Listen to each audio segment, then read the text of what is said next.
theme, Project 3, Speech. The purpose of this project is for the member to practice using a story within a speech or giving a speech that is a story. Stories are wonderful. People have a penchant for telling stories because stories are the favorite of children, whether they are 9 or 90. The story must be personal, well-known fiction, or her own creation. She has 5 to 7 minutes to deliver her speech entitled The Blind Will See. Wanjiru Mureithi, The Blind Will See, The Blind Will See, Wanjiru.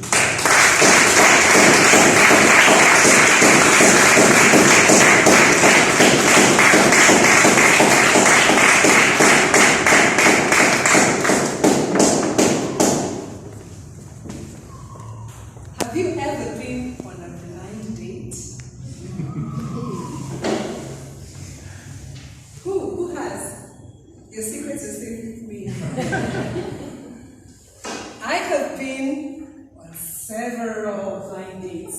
But before you start judging me for having a penchant for dating, there is one that really stood out and taught me lessons for decades. First, what is a blind date? The Oxford Dictionary mentions that a blind date is a social engagement between one person and another that haven't already met. Usually, it creates a scenario for the development of a romantic relationship or something like that. So the year was 2009 and it was December. I was on holiday, popularly known as the summer bunnies trip, where people who live in the diaspora come into the country. So there was 2 weeks of some risk-averse activities. A fellow Toastmaster and longtime friend, Millie Ngoka, decided that the only way to give me a soft landing from a divorce was to introduce me to one of her mutual friends.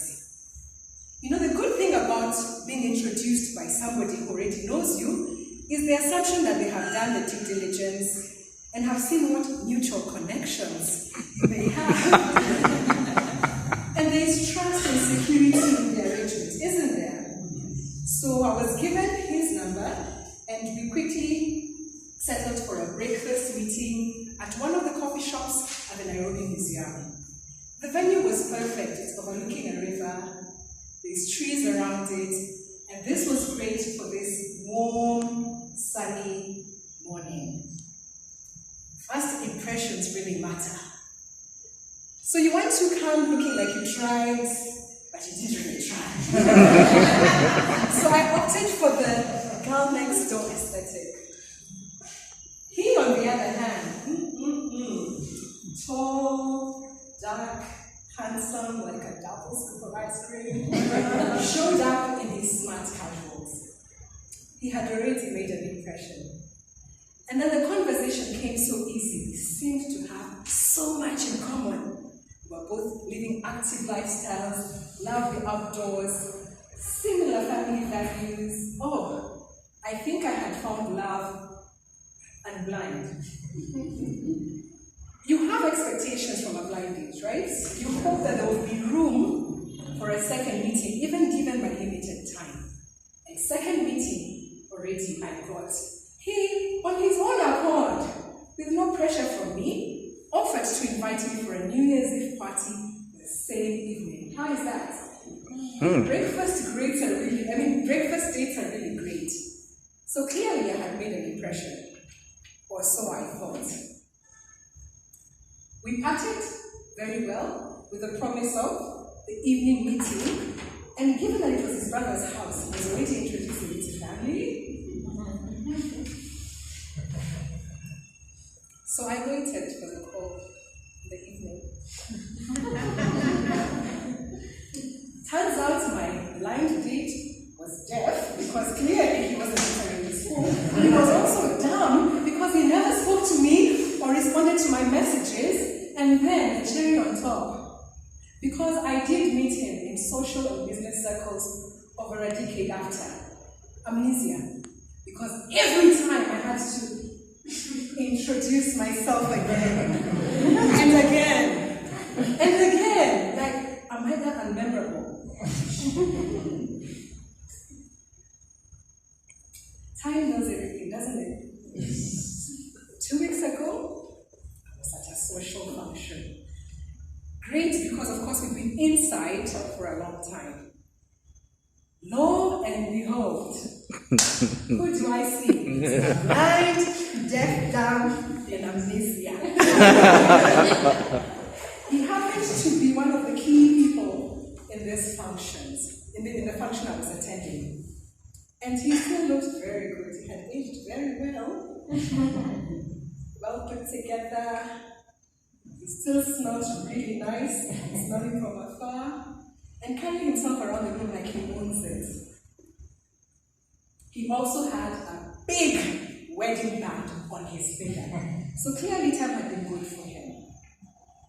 For my own sanity and safety, I decided not to try and interact with him at any level. And anyway, I was going to be safe because I am sure after all these years, I was practically incognito.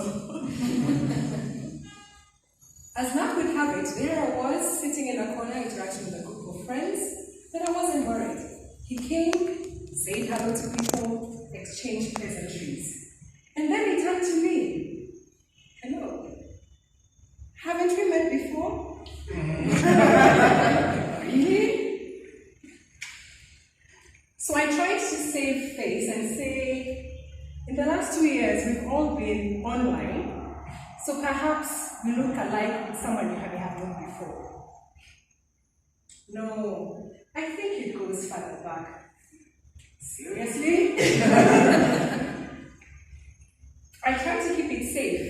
When we wanted Company X, I actually came to do something in the organization, which was true, and even that time I still had to introduce myself. And then I was shocked at his insistence. He says, no, there's a story here.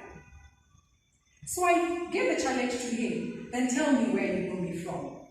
And he seemed defeated. So now that I had control, I went to chronologically give him the full expose from the Mureithi cafe to where I had met him before. Now it was his turn to crawl into a corner and be shameful.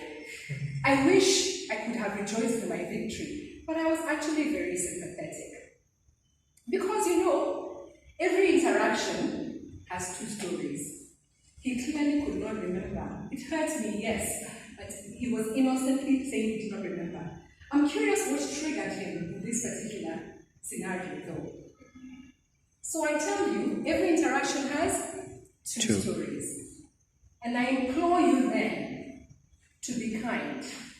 As an American writer, Mark Twain said, kindness is the language that the deaf can hear and that the blind can see.